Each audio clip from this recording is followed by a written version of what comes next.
Gentlemen, have you ever been in the mood for a nice knish or maybe bagel in the schmear, but you're also in the mood for some exotic dancing? You can't find those in the same place. Until now. I'm Moishi Kaufman, inviting you to come visit us at Moishi's Knish and Strippers, the area's first genuine kosher deli and titty bar. Come in and rock out with your locks out and check out our dancers. These girls are so nice you'll plots, and they're all certified kosher. Maybe not the kind of girl you bring home to mother, but once you see Delia fold a dollar bill without using her hands, you won't care what mom thinks. Look, Bubby, you're in a strip club. That alone is enough to kill her, so live a little. Every Thursday, don't miss our buns and brisket buffet from noon to 6. Moishi's Knish and Strippers is closed on the Sabbath. Hey, we might be a little unorthodox, but we're not heathens. On the air everywhere, this is New England Broadcasting. Welcome to the Ron Van Dam Show. Hold on tight. Things can get a bit weird, if you like that sort of thing. How are you? Huh? Whatever.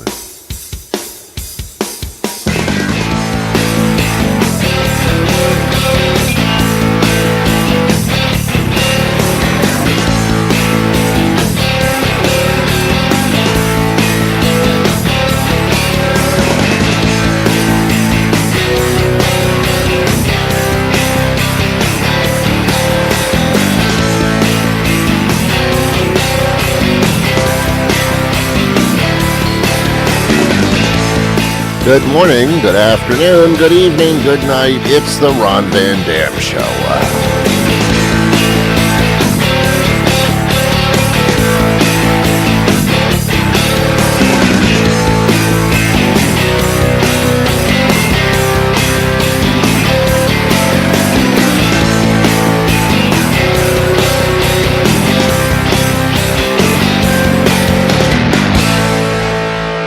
Sit back, relax, grab a cup of coffee, a cup of tea, whatever your liquid libation may be in the morning, and join us as we take a look at the world around us. As much as it's a pleasure to be with you, the pleasure is actually all yours.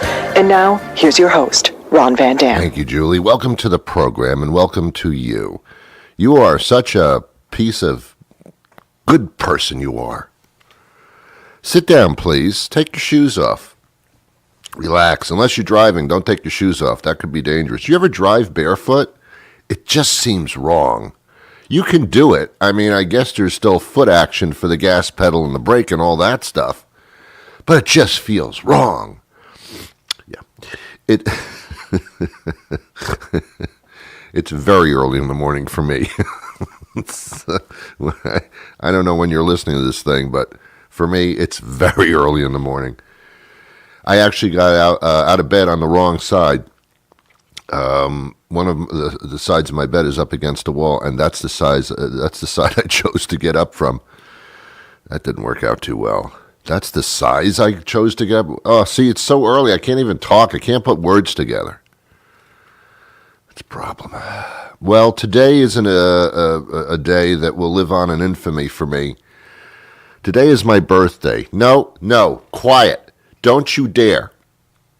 I don't celebrate my birthday. I'm just saying.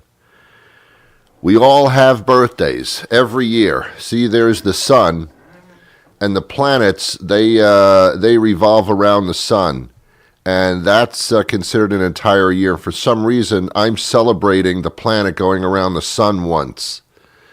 I do this every year. It's of no consequence to me. I get older every single day. Why today do we make such a big deal out of it? It's because of the damn rotation around the sun. That's the scientific explanation. I've talked about this before. I've talked about everything before, actually. Birthdays are a very strange thing. When you're a young child, birthdays are held for you. You don't know what the hell's going on. All of a sudden, all these people are seated in the middle. I can't talk. It's too early. All these people that you don't know are seated around a metal table, sitting in metal chairs, and there's a birthday cake placed in front of you. You don't know what the hell's going on. Some of these kids you know, most of them you don't. They're friends of parents of your parents. They have nothing to do with you whatsoever. You're like 4 years old. You don't even know where you live. And these people are singing happy birthday to you. You're asked to blow out candles. It's just, you don't know what's going on. You don't know anything about the planets revolving around the sun. And then there's party games. And you can't wait to go home. But the problem is you are home. Then you get a little bit older. And then you start celebrating birthdays like they're fantastic. I'd say from 12 to 21, birthdays are so cool. You live the entire year for the birthday celebration itself. Now you know the people that take you out and celebrate your birthday and fawn over you, and you want to be fawned over. You like it when people pay attention to you. Hey, this isn't so bad. Once a year, everybody looks at me and buys me things and pays special attention to me. This is a fantastic day. And you're getting older, and you want to get older. You want to be 21 so you can drink. And you want to be able to drive your own car and have your own life and have your freedom to leave the prison walls of your parents. You can't wait to get older and have sex every day. You don't have to lock the door anymore either. It's an auspicious occasion. You want to go out with your friends? Go out with your friends. They can't stop you anymore. It's the best years of anybody's life. It's freedom. Those birthdays are fantastic. They continue to be fantastic till you're 30 years old. When you turn 30, all of a sudden you get a little bit nervous and, whoa, this is going a little faster than I thought. Yeah, I've got my freedom. I can drink, I can drive, hopefully not together at the same time. I have a little job. Maybe you got married during those years, and all of a sudden life has become quite routine. You get up in the morning, you brush your teeth, you take a shower. Well, some of you don't. You go to work, you come home, eat some food, go to bed. What kind of life is this? Is this what I was so excited about when I was younger? And the marriage thing was such a wonderful idea? What happened to those concepts? So you hit 30 and all of a sudden it's, I'm not young anymore. I'm over the hump. My body is not developing anymore. It's starting to deteriorate. And I'm only 30. But you keep celebrating your birthdays because you're delusional. Then, someday, you hit 50. 50! That's it. I'm done. I'm over. This is all there is. I still continue to get up in the morning, brush my teeth, take a shower, have some breakfast, go to work. I get a little time off for lunch. Go home, eat some more food, go to bed. That continued. Nothing changed. I had some kids along the way. Thought that was a good idea. Whoa, that was difficult. It wasn't hard to have them. It was hard to deal with them. Peeing in my face and throwing up and screaming and yelling and the expense and the time and the mommy, daddy, mommy. What a wonderful experience, but at the same time, that was exhausting. Now I'm 50. It's over. No one will hire me anymore. I don't look so good. I'm getting fat. 50, man. Your friends celebrate your birthday because 50 is a milestone. I don't know why. For some reason, 50 times around the sun, it's a milestone. I have no idea why. So your friends celebrate your birthday more than you do. After 50, you don't say your age anymore because you don't want people to know. You still feel young in your head, but your body is starting to prune up a little bit. The hair is growing out of places that it never grew out of before, and the places you want it to be growing out of have ceased to exist. People are looking at you differently. Look at him. Look at her. And then you start getting comments, oh, you look good for your age. Uh-oh. Uh-oh. Oh, you look good for your age? Uh-oh. These trips around the sun are not as enjoyable as they used to be. After 50, forget it. What are we talking about here? Why even bother talking about that? That's when you avoid your birthday. Hey, your birthday's coming up. Oh, no. Not again. Not again. It just came up. Oh, no. There's one thing that remains the same through every birthday, and that's the cake. I don't know where birthdays would be if there wasn't cake. I mean, people don't say, hey, it's your birthday, let's gather around and slice up the zucchini. No, you don't do that. You eat the cake. Everybody loves the cake. The cake is a decadent thing. Oh, I can't have any cake, just a small slice. Ever hear that? I do it every year. No, I can't. Just the smallest little slice. And then the person cutting the cake, they don't listen to you. They don't listen to you. A small slice. They ask for a small slice. Fuck you. You're getting a big slice. I don't listen to you. I know it's your birthday, but you're getting a big slice. And they give you like a quarter of the cake. And you say to yourself, I can't eat this. I can't. I'll have a couple of little tastes, couple of little forkfuls. I can't eat this. I thank you so much. I can't eat this. 1 minute later, you've eaten the entire cake. You can't stop. And you don't feel so good. You feel good, but you don't feel so good. Birthdays are fun.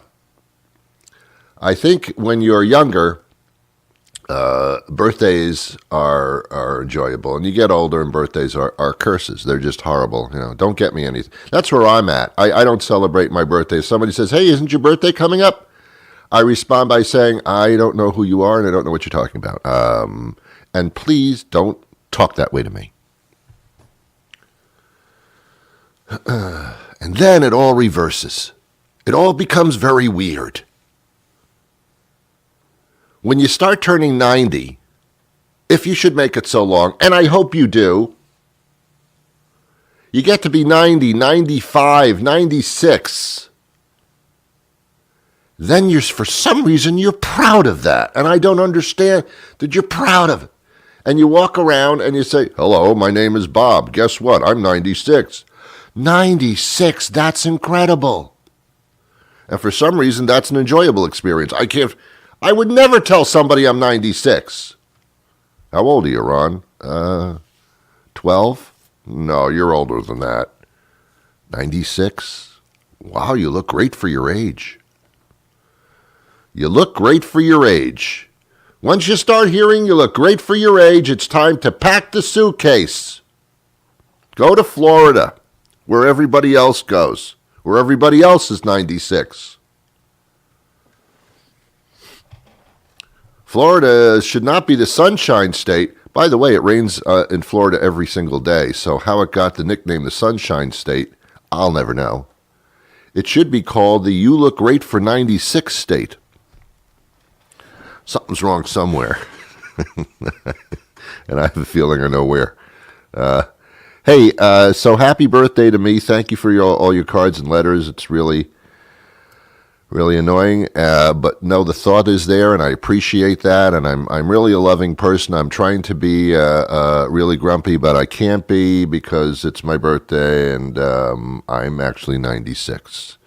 And it's very, very depressing. It was unbelievably painful. It is unbelievably painful, so please understand that. No, I'm not 96, and I'm not 12. I'm somewhere in between. It's just, I don't know where. I could do the math, but to be honest with you, don't care to. Don't care to do the math. Another day, another change of the underpants. Listening to the Ron Van Dam Show is like realizing that you put your underwear on backwards this morning. It's wrong, but it doesn't feel bad, and it's not like anyone's ever gonna find out, so just go with it. This is the Ron Van Dam Show on New England Broadcasting. Okay, here's my food fetish. By the way, before I get into that, my guest is coming up rather soon. This is, you came on a very good day today. You really did. I don't mean that. I mean, you chose to listen on a very good day. I have an attorney coming on in the show very soon, and he goes back decades as an attorney for individuals who were sexually abused by the Catholic Church priests, etc. And as you know, that has come up in the news again, and he is still advocating. So we're going to learn about all the sexual abuse stuff that's been going on for decades and decades in the Catholic Church. I'm not putting the Catholic Church down. Sexual abuse happens everywhere. But when it comes to the Catholic Church, or any religious thing, I guess, why would it not happen there? Because they're supposed to be above all that. That's why it shouldn't happen there. Well, Ron, priests are only human. That's not what they tell me. I'm always intrigued by priests. I used to videotape weddings for a living and did rather well with it. And I would go to church like every Saturday and Sunday and Friday evening to videotape weddings. And I always remember the bride and the groom would be standing at the altar, not sitting at the altar, that would be silly. They'd be standing at the altar, and the priest would be standing in front of them and preaching to them about the virtues of marriage and how you should get along. And I kept saying to myself, the one person that never ever got married is telling two people getting married how to be married. This is crazy. This is nuts. This whole thing is nuts. So anyway, when I was growing up, I love peanut butter sandwiches and bologna sandwiches, not together, either peanut butter sandwich or a bologna sandwich. I love them. I told my mother every day when I went to school, this is what I want for a sandwich, and she did it for me because it shut me up. When I got older, I really got into seafood salad sandwiches. Ron, where did that come from? I don't know, but I love them. And then I come to find out one day when I'm reading, I bought some seafood salad from the deli. And I looked at the ingredients, and there's no seafood in it, really. It's seafood salad. I thought there was crab meat. It's not crab meat. It's imitation crab meat. It says on the container, imitation crab meat. Someone is imitating crab meat.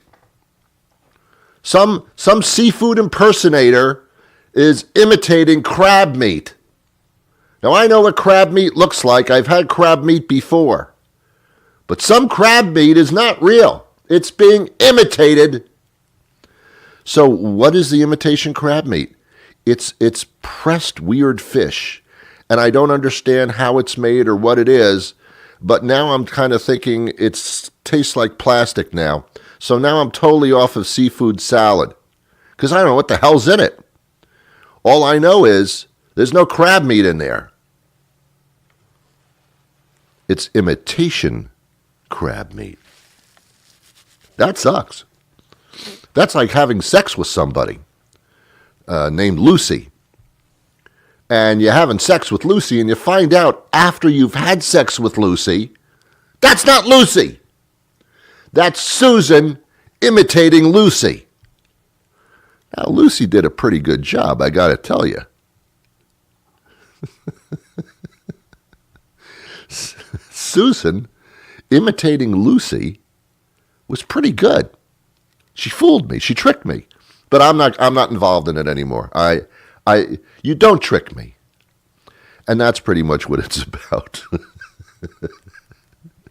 Imitation crab meat. How dare you? How dare you imitate crab meat? Somewhere there's crab meat sitting around, not being shoved into sandwiches because the imitation crab meat is getting all the work. This has got to stop. Somewhere this has got to stop. I want truth. I want truth in advertising.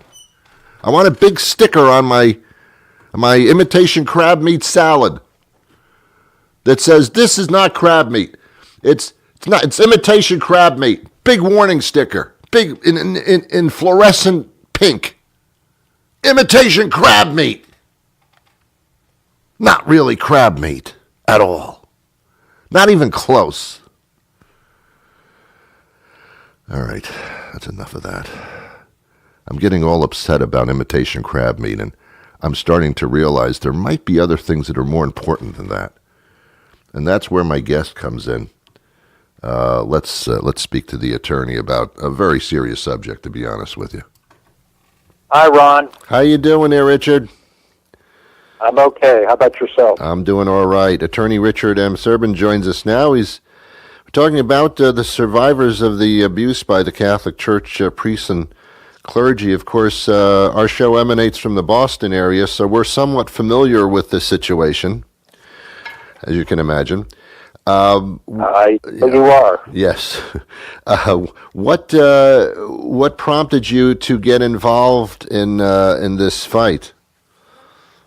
Well, actually, I was involved years before the exposure of what happened in the Archdiocese of Boston. I filed my first lawsuit in 1987 against a priest that molested children, a bishop, and a diocese, the Diocese of Altoona, Johnstown.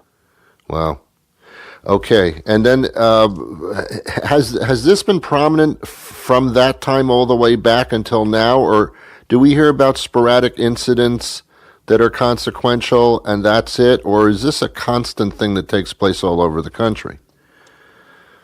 Well, you hear about it only, Boston is a large market. Altoona, Pennsylvania is much smaller. And even though it was exposed in 1994 after an 11-week trial, it didn't get the publicity that it did in Boston. But it was the roots for the exposure by the Pennsylvania grand jury of a systemic problem, not unique to Pennsylvania, but a problem that has gone on throughout the country where priests have molested children and bishops and church leaders have covered it up, protected and enabled these child predators. Let me ask you about that, because I don't understand. I know that if you are the predator itself, you are certainly, you're scrutinized under the law accordingly.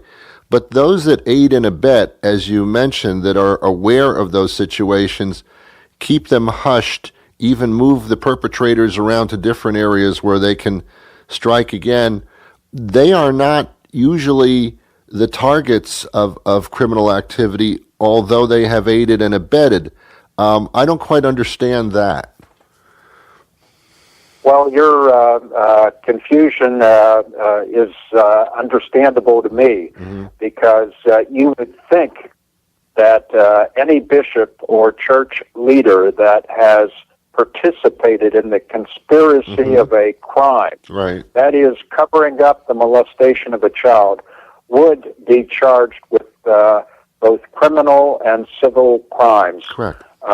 Unfortunately, it hasn't happened, except there was one case involving Monsignor Lynn, the Vicar General in the Archdiocese of Philadelphia, where he was prosecuted, the first case in the country. That needs to happen elsewhere. Yes. Is that because of the separation of church and state, which I think is for a totally different reason, but is it also part of that where the churches take care of their own thing and the sovereign city or town is not to be involved? The molestation of a child is a crime. It's never protected under freedom of religion. The problem is the deference that has been given by police, district attorneys, judges to the church and members of the clergy, and the laws. Of the 300 child predators identified in Pennsylvania by the grand jury, I'm only aware of one that has served any time in jail.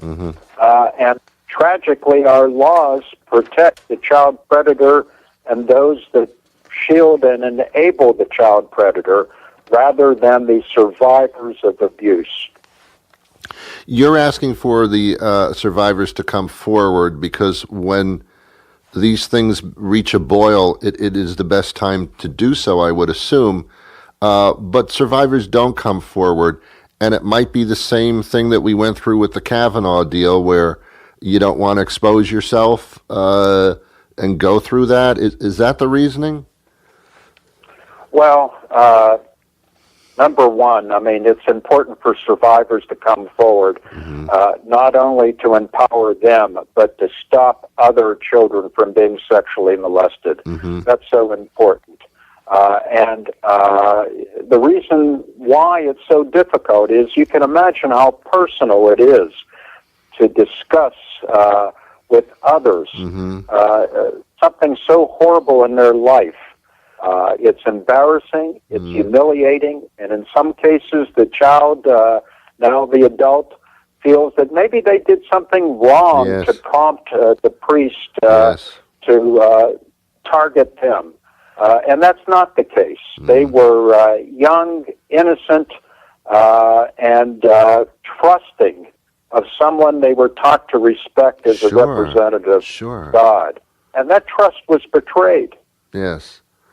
And as bad as that, again, as bad as that betrayal was by the priest or whoever the perpetrator was, the fact that it was covered up is just, to me, it's almost worse because it reeks of conspiracy and through an institution that people have put their lives and souls into. It's phenomenal even that we're talking about this. It is a conspiracy, and in fact, in the case that I tried, which is the only case that I'm aware of in Pennsylvania that's ever gone to a verdict, the jury actually found that the bishop and the church was more at fault than the predator, and rightfully so, in my opinion, because they had an opportunity to stop it. Correct. And instead, in the Hutchison v. Luddy case that I tried, that child molester went on for 19 years sexually abusing children. Wow.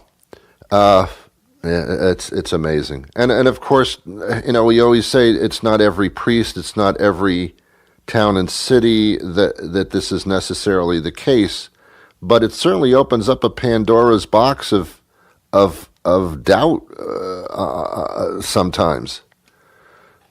It should open a Pandora's box. I mean, the public parishioners, they trust the church to do the right thing, to do the moral, ethical thing. Yes. And that's sadly not the case. Of course, there's good priests that want to do the right thing. Certainly. But unfortunately, the bad ones, those that prey upon children, have been protected. Yeah. And that takes it a mile further in the wrong direction. Well, thank you for doing what you're doing in order to, I wouldn't use the word expose, but to actually correct it is really what you're trying to do, and to bring people to justice. Do you find that there's a lot of support now? Yes. In 1987, I had threats, anonymous calls. I was chastised, as was my client in the Catholic newspaper. No one would believe in 1987 that a priest would sexually molest a child. The public knows otherwise now. Okay, good. How can we get more information about this and perhaps participate in correcting and supporting? Well, you can contact, survivors can contact their Attorney General's office. We're available at jjsjustice.com/church to talk in confidence with you, provide support, and very importantly, listen, because so many survivors want to speak to someone they can trust. Well, Attorney Serbin, thank you for doing what you do. It's much appreciated by everyone, and thank you for your time today. Thank you for airing this. Very good. You take care. Bye-bye. Bye now. Oh. Amazing that we're even talking about this stuff. It's just amazing to me. And you too, probably. Well, that's it for today.